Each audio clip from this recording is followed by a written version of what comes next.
தமிழுக்கு முதல் வணக்கம். சிவகாமி சண்முக சுந்தரத்தின் குறள் வணக்கம்.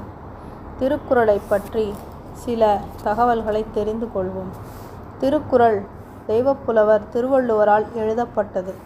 திருக்குறளின் வேறு பெயர்கள் உலகப் பொதுமறை, வான்மறை, பொய்யாமொழி, வாயுரை வாழ்த்து, முப்பால், உத்தரவேதம், தெய்வநூல், திருவள்ளுவம், வள்ளுவமாலை, தமிழ்மறை, தமிழ் மனு நூல், திருவள்ளுவப் பயன், பொதுமறை, ஈரடி நூல் ஆகும்.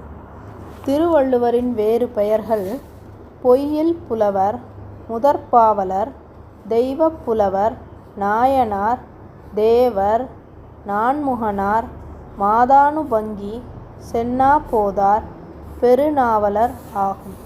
நன்றி கூறி விடைபெறுபவர் உங்கள் திருக்குறள் தொண்டர் சிவகாமி